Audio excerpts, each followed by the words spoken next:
Il existe un monde où l'angoisse fait partie du paysage. Un monde où chacun de vos pas vous entraîne toujours plus loin, dans la terreur et l'indicible. Un monde où les créatures les plus inimaginables et les psychopathes les plus cruels sévissent en toute liberté. Un monde où il n'y a aucune règle, aucune loi pour vous empêcher de plonger dans l'horreur la plus totale. Ce monde n'est pas si éloigné du nôtre, et il n'appartient qu'à vous d'en franchir les frontières. Alors si vous aimez avoir peur, n'hésitez plus. Franchissez le portail et venez écouter les histoires de l'autre monde. L'ange noir. On dit souvent que les créatures sorties des ténèbres ont tout un mauvais fond, qu'elles existent uniquement pour montrer aux hommes leur faiblesse et se repaître de leur chair et leur sang, ou encore par simple plaisir de tuer, afin d'assouvir leurs pulsions meurtrières. Mais même si cela représente effectivement la majorité des cas, il y a parfois des exceptions. Il existe aussi des êtres dont les capacités et le mode d'alimentation servent les intérêts de l'homme. En tout cas, une partie d'entre eux. Je connais l'une d'entre elles. J'ai appris à m'habituer à sa présence au sein de l'hôpital où je travaille. Je peux même communiquer avec elle. Il me suffit de l'appeler par son prénom. Enfin, ce n'est pas vraiment son prénom. C'est celui que je lui ai donné en rapport à ses facultés, et elle l'aime beaucoup. Comment je le sais ? Parce qu'elle me l'a dit. Pas directement. Elle n'est pas dotée de paroles. Elle communique avec moi par la pensée. Ou plus exactement, je vois son image, sa silhouette exprimer des paroles à l'intérieur de ma tête. C'est difficile à expliquer, c'est comme un rêve éveillé. Mes yeux sont ouverts, mais j'ai l'impression de naviguer à l'intérieur même de mon esprit, pendant que mon corps, lui, reste immobile, comme figé dans l'espace où je me trouve quand je communique avec elle. Comme si je m'étais rapetissé et que j'avais pénétré dans ma tête, marchant sur le sol que représente mon cerveau. Et là, elle apparaît. Pour faciliter nos échanges de pensées, le terme qui désigne le mieux notre moyen de communication, je l'ai doté d'un prénom. Ça me semblait plus simple, aussi bien pour elle que pour moi. Je l'ai donc appelée Elisabeth. C'était le prénom de ma grand-mère, une brave femme qui m'a élevé la majorité de mon enfance, étant née d'une femme que je n'ai jamais connue et abandonnée près d'une fontaine au beau milieu d'un village. Elizabeth Carston était la matriarche de celui-ci, et elle fut la première à sortir, alertée par les cris que je poussais, venant de devant la fontaine. Contre l'avis des autres villageois, elle prit soin de moi, m'adopta officiellement, m'éduqua, et surtout, c'est à elle que je dois la passion de la médecine. Elle était ce qu'on a coutume d'appeler une guérisseuse, une rebouteuse. Elle usait de ses connaissances de la nature et d'un pouvoir de magnétisation en elle pour soulager ceux et celles qui venaient la voir à sa demeure. Et nombreux étaient les personnes se succédant pour profiter de ces miracles. Elle m'avait dit un jour qu'elle tenait son don et ses connaissances d'une sorte de fée, qu'il avait choisie pour diffuser le bien autour d'elle. J'ignore si ce qu'elle m'a confié et qu'elle considérait comme un secret était la vérité, ou si elle voulait simplement me donner une explication à son don. Pendant longtemps, j'y ai vraiment cru en tout cas. Car pour un petit garçon tel que moi, voyant en elle l'image même de la bonté, ça ne pouvait être que la vérité, étant impossible de mettre sa parole en doute. Bien sûr, en grandissant, j'ai appris que les mythes et les créatures de tous bords étaient nés de l'imagination parfois débordante d'écrivains et de conteurs. Je me suis dit, malgré tout, que l'origine du don de ma grand-mère, qui lui était véritable, venait peut-être tout simplement de gènes hérités de ses ancêtres, transmis de génération en génération. C'était sans doute une sorte d'héritage familial. N'étant pas de son sang, je ne possédais pas ce pouvoir. Mais je savais tout ce qui était possible de savoir en ce qui concernait l'utilisation des plantes pour guérir les maux les plus divers. Et c'est donc naturellement que je me suis tourné vers des études de médecine, avec l'approbation de ma grand-mère, même si cela signifiait que je serais séparé d'elle. Je venais la voir souvent malgré tout, dès que mon emploi du temps me le permettait. Et elle avait toujours ce sourire unique à mon arrivée qui me faisait oublier mes soucis de la vie quotidienne. J'ai vécu ainsi pendant des années, oscillant entre le village où j'avais grandi et l'hôpital où je devins interne, à la fin de mes études, une fois obtenu mon diplôme. Et puis, elle finit par mourir de sa belle mort, à 96 ans. Moi qui pensais qu'elle était immortelle, ce fut un grand choc. Quand je vins voir son corps installé dans son cercueil, le jour de la cérémonie, juste avant son enterrement, Il s'est passé quelque chose d'étrange. J'étais seul dans la pièce avec son corps froid, et son visage qui respirait toujours autant la sagesse, quand je ressentis une violente sensation m'emplissant tout le corps, en même temps qu'une sorte de brume semblant sortir du cadavre de ma grand-mère, envahissait tout l'espace. C'était une sensation loin d'être désagréable à dire vrai. C'était même tout le contraire. L'effet ne dura que quelques minutes, et juste après, j'eus l'impression de voir l'expression de ma grand-mère changer. C'était comme si elle souriait, comme satisfaite de m'avoir transmis son don. Je sais, ça peut paraître un peu ridicule dit comme ça, mais je vous assure que c'est vraiment ce que j'ai ressenti à ce moment. Les années passaient, et je devins un docteur reconnu, ayant même mon propre personnel à mon service, au sein d'un hôpital réservé aux personnes âgées, où je me sentais plus à l'aise que dans un établissement médical classique. Certains lui donneront le terme d'asile psychiatrique, mais je n'aime pas ce mot. Je préfère le désigner en celui de maison des esprits. C'est un peu candide, me direz-vous, le genre de terme utilisé par un enfant, mais au fond de moi, c'est exactement ce que je ressens. Un enfant enfermé dans un corps d'adulte, refusant de voir le mal, quel qu'il soit. Je pense que c'est cet état d'esprit qui m'a permis de me rapprocher d'Elisabeth, cette créature dont je découvris l'existence au sein de mon lieu de travail, bien qu'au départ, je ne la percevais pas comme quelque chose de bienveillant. C'était même tout le contraire. Pour moi, quelle que pouvait être la chose qui vivait au sein de cet hôpital, elle n'était qu'une meurtrière, volant la vie de mes patients, sans le moindre remords. Et plusieurs éléments découverts au fur et à mesure des cas de mort survenant dans l'hôpital me firent changer d'avis. Notamment le visage radieux affiché par toutes les victimes. Mais il vaudrait mieux expliquer en premier lieu de quelle manière les premiers cas ont débuté. Ça a commencé il y a de ça maintenant 3 mois, avec monsieur Harvey Larby, un vieux monsieur apprécié pour sa gentillesse et ses paroles toujours réconfortantes. Il avait cette faculté à part de pouvoir rendre le sourire à n'importe quelle infirmière quand l'une d'elles montrait des signes de fatigue ou d'anxiété après une dure journée. Et c'était la même chose pour tout le personnel médical. Bon, certaines vous diront qu'il avait la sale manie d'avoir les mains baladeuses quand les infirmières s'occupaient de changer ses draps au moment où il revenait de sa promenade journalière, avec un goût particulier pour les nouvelles recrues, qui bénéficiaient de ses caresses sur leurs fesses, au moment où elles se penchaient pour remettre les draps en place.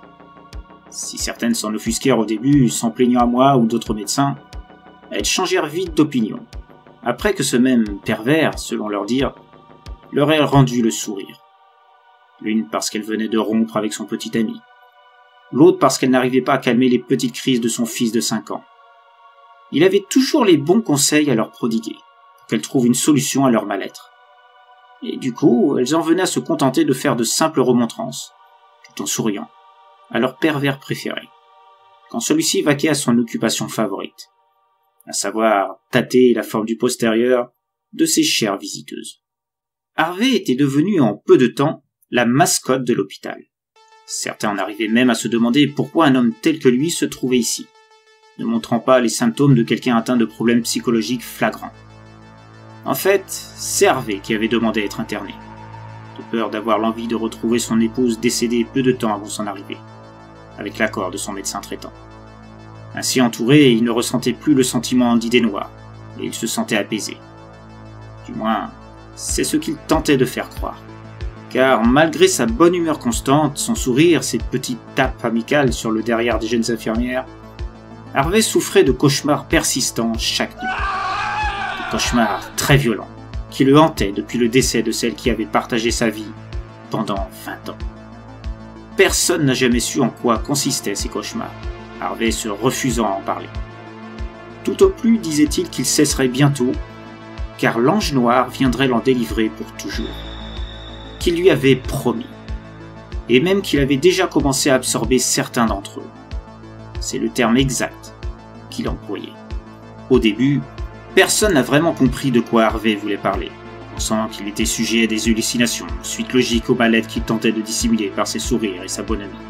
Mais il parlait de plus en plus de cet ange noir, qui venait lui rendre visite chaque nuit, pour lui enlever un peu plus de ses cauchemars. Même si cela signifiait qu'à chacune de ses actions, il perdait un peu de sa vie dans le même temps. Que c'était le prix à payer pour ne plus être envahi de ces images cauchemardesques qui lui pourrissaient ses nuits. avant qu'il vienne ici. Il disait qu'il était heureux de lui permettre de se nourrir grâce à ses cauchemars, et que ça ne le dérangeait pas qu'il meure un peu plus tôt que prévu, si cela lui permettait de s'en aller avec le sourire, sans amertume, sans images noires dans la tête, sans mauvais souvenirs le faisant se réveiller en sursaut, en proie à une terreur indescriptible. L'ange noir lui offrait ce bien-être auquel il aspirait. Il disait qu'il ne pouvait rêver meilleure fin. Quelques jours plus tard, une infirmière trouva Harvey sans vie dans son lit, les deux mains croisées sur son ventre, un immense sourire parsemant son visage.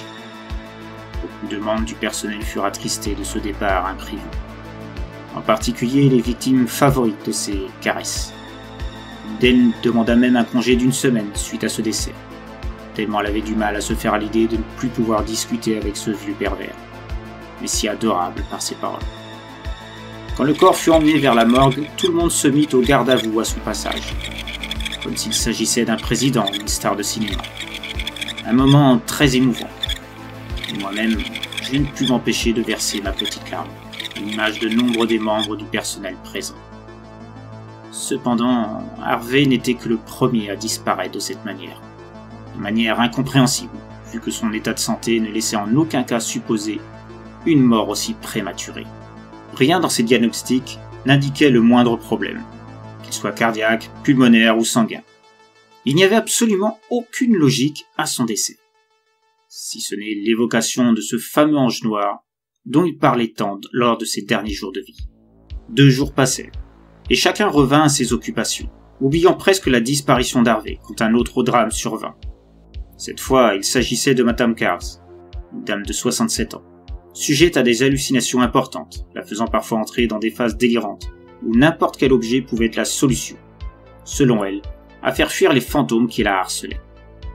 Cependant, tout comme Harvey, on la trouva dans son lit, le visage apaisé, orné d'un grand sourire, les mains posées sur sa poitrine.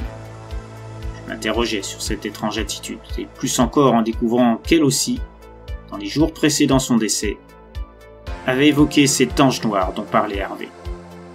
Les infirmiers chargés de s'occuper de sa chambre, celle-ci refusant la présence d'une femme sans qu'on en sache la raison exacte, me précisèrent que son comportement avait énormément changé ces derniers jours. Elle n'avait plus de crise, leur parlait gentiment, redoublait d'attention même à leur égard, alors qu'une semaine auparavant elle n'hésitait pas à les insulter de tous les noms, leur disant qu'ils étaient les incapables de ne pas savoir comment faire fuir ces fantômes qui étaient autour d'elle. Parfois, elle leur jetait même le contenu de son plateau repas, quand ce n'était pas le plateau lui-même. Il n'en avait pas vraiment parlé, pensant que des médecins lui donnaient des calmants sans leur avoir dit, et expliquant cette modification de son attitude envers eux. Ils précisèrent aussi qu'elle affichait un grand sourire régulièrement, disant que l'ange noir était parvenu à faire partir les méchants fantômes qui lui faisaient peur, et qu'elle savait qu'elle allait bientôt partir en paix, débarrassée d'eux. Que c'était un vrai plaisir pour elle de lui offrir la nourriture dont l'ange noir avait besoin, grâce à ses fantômes. Les mêmes propos qu'Harvey. Et la même incompréhension quant à sa mort, totalement illogique. Pour elle aussi, rien ne pouvait expliquer sa mort soudaine. Rien de naturel en tout cas.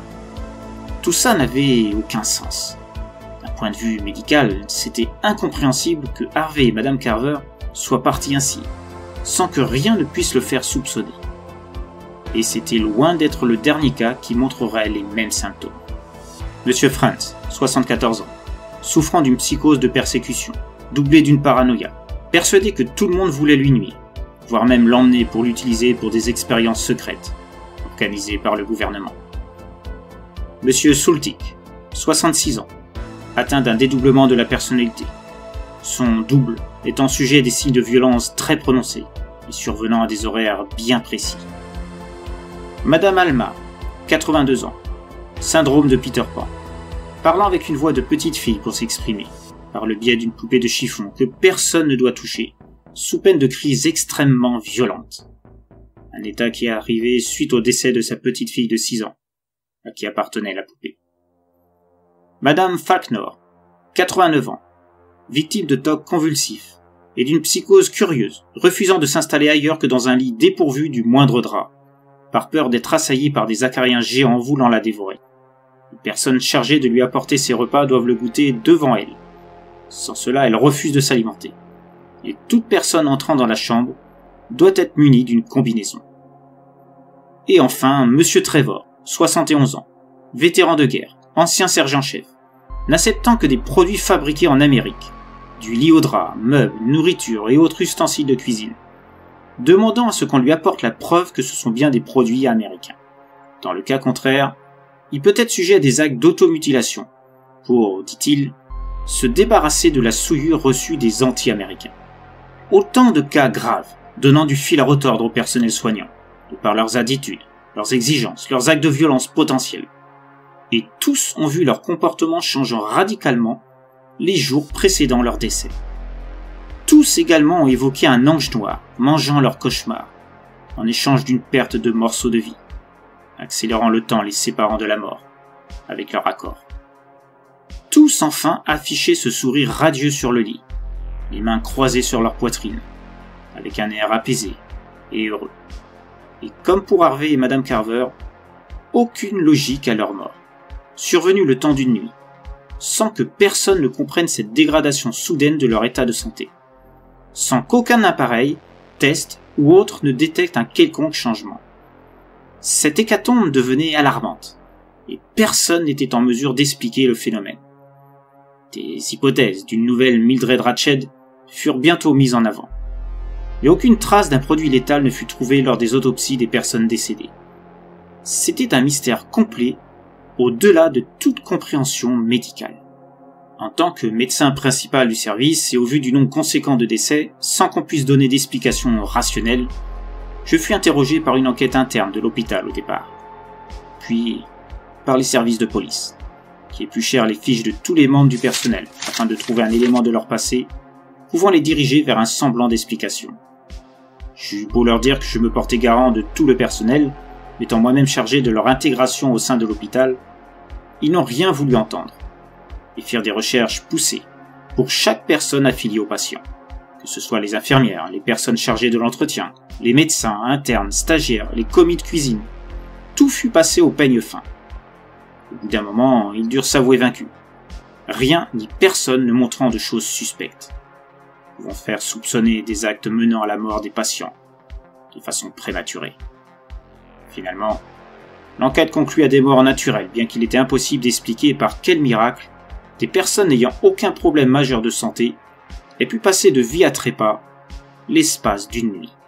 Bien qu'aberrant, je signalais l'évocation de l'ange noir indiquée par tous les patients décédés avant leur mort. Ce à quoi les policiers me rétorquèrent qu'ils étaient surpris qu'un médecin tel que moi puisse croire qu'un être surnaturel soit à l'origine de morts qui, de toute évidence, devaient leur fin à quelque chose de tout à fait naturel, même si personne à ce jour ne pouvait définir clairement ce que c'était. Me conseillant même, de manière ironique, que je devrais éviter de regarder trop de films d'horreur, pour éviter de mélanger réel et folklore fantastique, indigne de l'ordre des médecins. Je baissai la tête, n'osant pas aller plus avant dans mes suppositions, et les laisser partir, entendant des petits rires étouffés émanant d'eux. C'est imbécile. Alors pour vous, toutes ces morts sont naturelles. C'était complètement stupide. Il n'y avait rien de naturel là-dedans, et je le savais plus que quiconque. Une idée folle me parvint alors.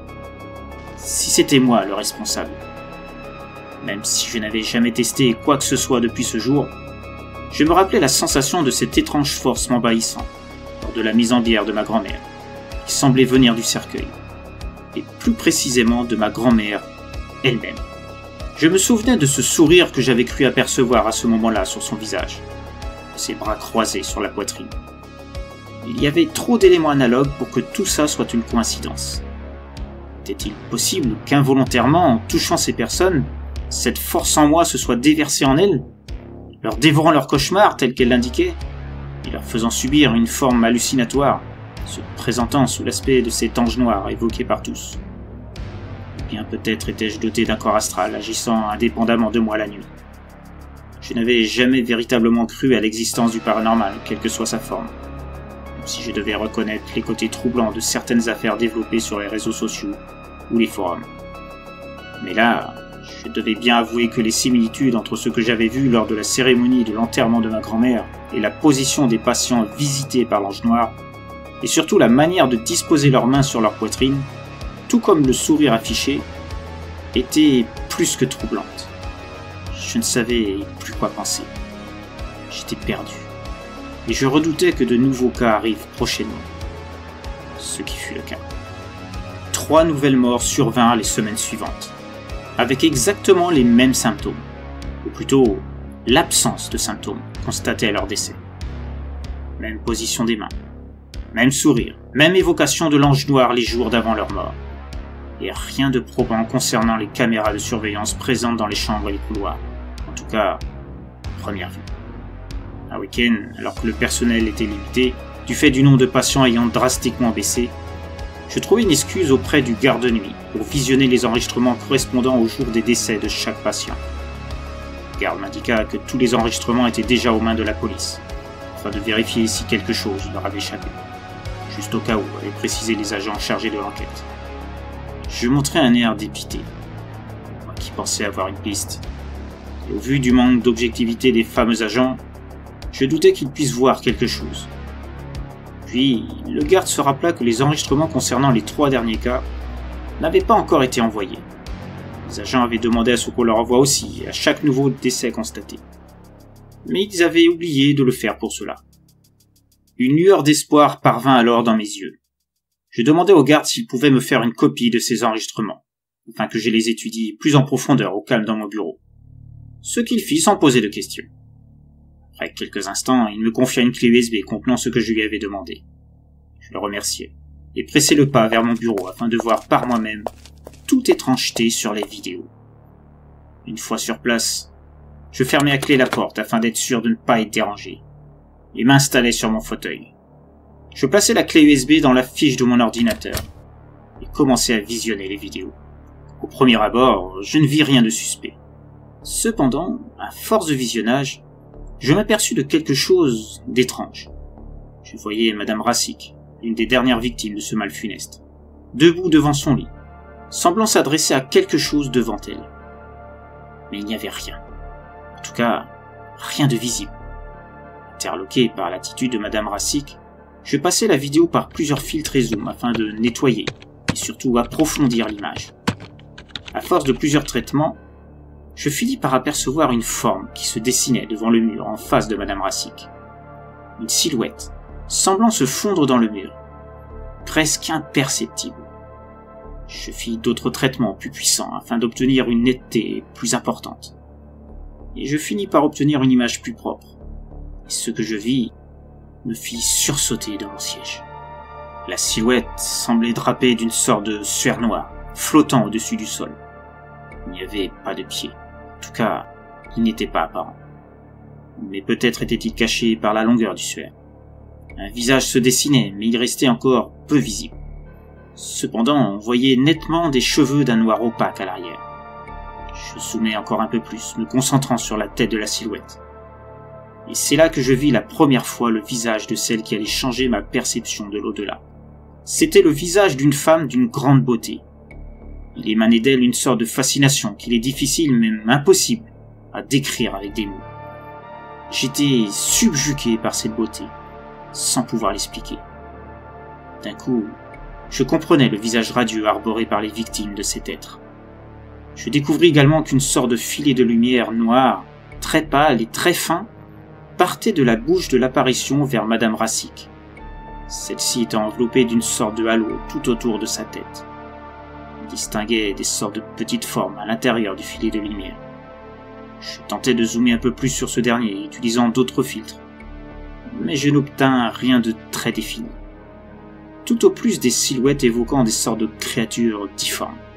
Et il y avait autre chose.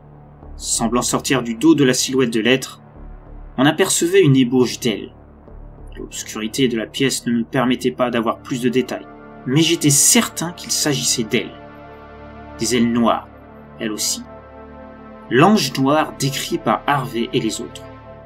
J'avais devant moi la preuve de son existence. Ce filet de lumière partant de Madame Rassic vers sa bouche, tout portait à croire qu'il s'agissait des cauchemars absorbés, tels que l'indiquaient également les victimes. Alors, tout était vrai. L'ange noir, les cauchemars, cette joie de vivre ressentie après cette absorption, et donc le vol de morceaux de vie dans le même temps. Je m'enfonçais dans mon fauteuil, me frottant les yeux, regardant à plusieurs reprises ce qui se trouvait devant moi, juste pour vérifier que je ne rêvais pas. C'était tellement fantastique. J'avais du mal à y croire, mais j'avais bel et bien la preuve de l'existence de l'ange noir juste devant moi. Quelque part, j'étais rassuré. Ce n'était donc pas moi le responsable involontaire de toutes ces morts. Et en voyant le visage plein de sérénité affiché par Madame Racik, je comprenais mieux beaucoup de choses. Cet ange noir n'était pas mauvais en fait. J'en étais persuadé. Il ne faisait qu'apporter une fin de vie dépourvue des cauchemars en tant ceux qu'il choisissait comme cible. J'ignorais encore pas mal de choses sur sa façon d'agir. Est-ce que l'être choisissait ceux qui allaient bénéficier de son pouvoir? Et dans ce cas, qu'est-ce qui motivait ce choix? Des pleurs, des cris, une faculté à ressentir la souffrance que les humains ne perçoivent pas? Ou bien étaient-ce les victimes elles-mêmes qui demandaient à ce qu'il leur rende visite? Mais comment pouvaient-ils connaître son existence? Y avait-il des signes qui s'offraient à eux pour les persuader de ça? Des sensations, telles que j'en ai reçues lors de l'enterrement de ma grand-mère? Un bien-être imperceptible par sa simple présence, alors qu'ils les observent, attendant qu'il leur fasse signe de les délivrer de leur mal? Des milliers de questions se bousculaient dans ma tête. Quand on cogna à la porte, j'éteignais l'écran de l'ordinateur et me dirigeais vers la porte d'entrée, avant de la déverrouiller. Une fois ouverte, je vis le garde devant moi, me demandant si je pouvais le suivre. Qu'il y avait quelque chose de bizarre qui se passait dans la chambre de M. Barotnek. Intrigué, je suivais le garde affolé, qui me conduisait jusqu'au poste de garde. Là, il me fit voir l'image de M. Barotnek semblant avoir les pieds flottants au-dessus du sol, le visage affichant un bonheur visible. Paré à toute éventualité, j'indiquai au garde que ce n'était vraisemblablement qu'une illusion d'optique, qu'il ne devait pas s'alarmer. Voyant une opportunité unique, je lui signifiai que je le sentais fatigué, qu'il devait rentrer chez lui exceptionnellement un peu plus tôt aujourd'hui, qu'il ne devait pas s'inquiéter, que je me chargeais d'aller voir M. Barotnek. Le garde, encore un peu choqué par ce qu'il venait de voir, accepta aisément ma proposition, et fila sans demander son reste en direction de la sortie. Une fois assuré de son départ, je me rendais à la chambre de M. Barotnek, où je le trouvais toujours avec les pieds à quelques centimètres au-dessus du sol. Puis, petit à petit, ses pieds touchèrent à nouveau ce dernier. Il resta quelques instants immobile, avant de se diriger vers son lit et se recoucha, avant de s'endormir presque immédiatement. Au même instant, comme pris d'un instinct indéfinissable, je me retournai. Et devant moi, par petites couches, je vis l'ange noir apparaître devant moi, dans toute sa splendeur. Je ne parvenais pas à bouger, tellement sa beauté me paralysait. C'est comme si j'étais attaché par des fils invisibles. L'être s'approcha de moi, de plus en plus près. Je ne ressentais aucune peur, bien au contraire. Plutôt un apaisement, une sorte de sérénité intérieure. Puis, l'ange noir toucha ma joue droite, plongeant son regard dans le mien. Je voyais dans le sien. On aurait dit une galaxie peuplée d'étoiles aux formes inconnues, où volaient des créatures de cauchemar qu'il m'est impossible de définir. Elles semblaient comme prisonnières. Et peu à peu, j'avais l'impression de les voir fondre et disparaître, se transformant en poussière, celle-ci se regroupant et devenant une de ces autres étoiles aux formes bizarres qui se trouvaient tout autour. L'ange noir s'écarta alors, restant immobile devant moi, continuant à m'observer. C'est là que se fit notre premier contact à l'intérieur de ma tête. Je la voyais dans mon esprit, alors que moi-même je marchais vers elle, comme attiré. Elle s'adressa alors à moi. « Tu as la même odeur que Liane. Serais-tu de sa famille ?» Je ne comprenais pas de qui elle parlait. Mais ce qui me surprenait en premier lieu, c'était de l'entendre me parler. Même si je savais que ce n'était pas, à vrai dire, de vraies paroles, mais plutôt des pensées, converties en paroles. Je lui répondais, interrogatif, à l'évocation du prénom de Liane. Je ne sais pas qui c'est, mais peut-être voulez-vous parler du don légué par ma grand-mère ? L'ange noir m'observa encore, semblant s'interroger. Je vois. Je comprends. Liane m'avait dit avoir donné un peu de son pouvoir à une humaine. Ce devait être ta grand-mère. En te léguant son don à son tour, cela t'a donné la possibilité de communiquer avec moi et de me voir. Vous êtes un ange ? À ces mots, l'être se mit à rire. Un rire enchanteur, empli de charme.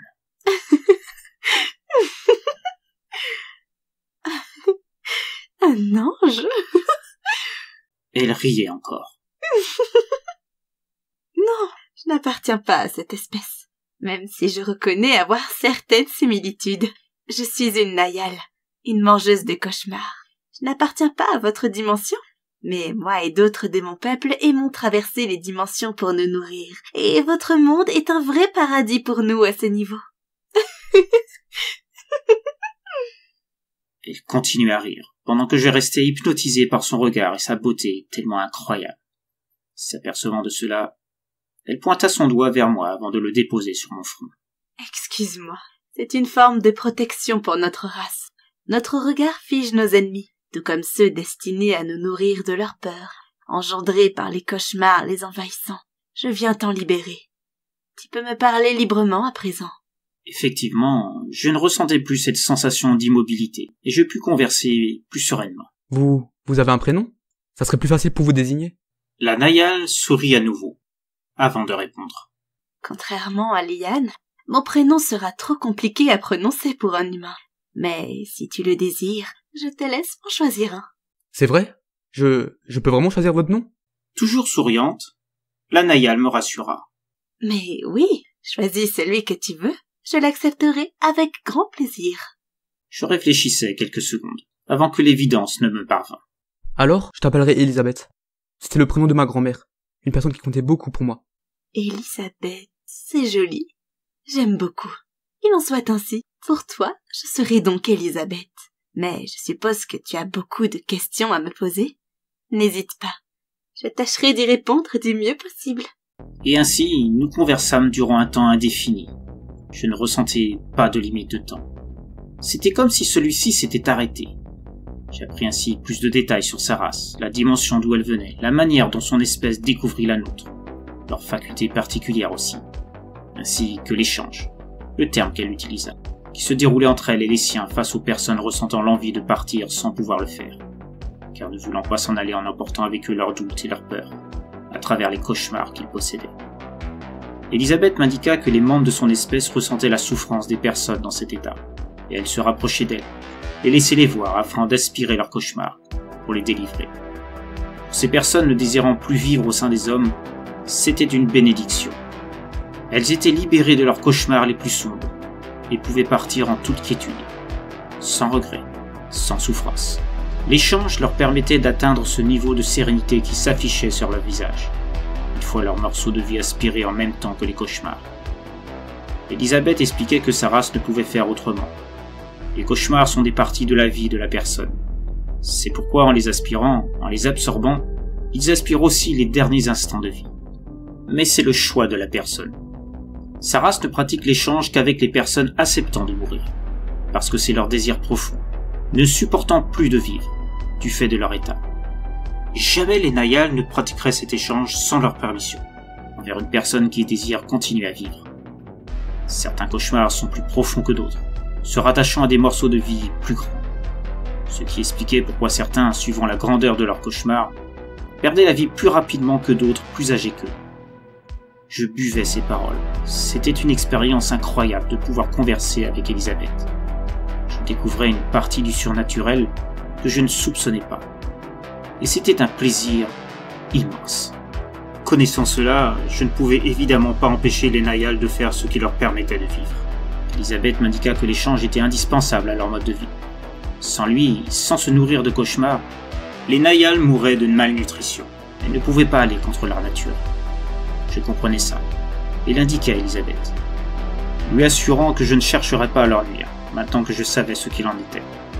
Elle me remercia avant de mettre fin à notre conversation, me permettant de reprendre mes esprits et utiliser à nouveau mon corps. Nous conclûmes un accord. Elle s'engageait à manger moins de cauchemars de mes patients en mal de vivre, afin que je ne me retrouve pas confronté à trop d'interrogations que trop de morts successives risquaient de provoquer. En tout cas, de mettre une certaine distance, en termes de semaines, entre chaque échange.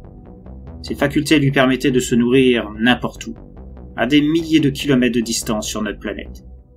Simplement, cet hôpital possédait une très grande quantité d'âmes torturées, et cela avait attisé sa faim, s'avouant très gourmand dans ce sens, contrairement à d'autres de ses congénères plus raisonnables. Depuis, je converse souvent avec Elisabeth, lui parlant de mon monde plus en détail, de mon lien avec ma grand-mère, mes passions. Elle me parle de Liane, celle qui est à l'origine du don de ma grand-mère, et aussi me promettant de m'indiquer comment l'utiliser maintenant que ce pouvoir coulait en moi.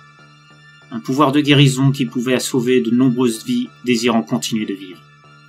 En y repensant, je me dis que l'univers est sûrement rempli d'autres espèces comme les Nayals. Il n'y a pas que des créatures monstrueuses, avides de sang, vivant pour détruire. Pour ma part, je suis très heureux d'avoir découvert l'existence d'Elisabeth et son espèce. À force d'insistance, j'ai fini par lui faire dire son véritable prénom. Et elle avait raison, je suis totalement incapable de le prononcer. Ce qui la fait beaucoup rire. J'adore quand elle rit. Je ne sais pas ce qu'elle pense de moi. Les Nayals peuvent-elles avoir des sentiments? Un humain peut-il avoir une relation interespèce? Je sais, c'est ridicule, mais je ne peux m'empêcher d'y penser.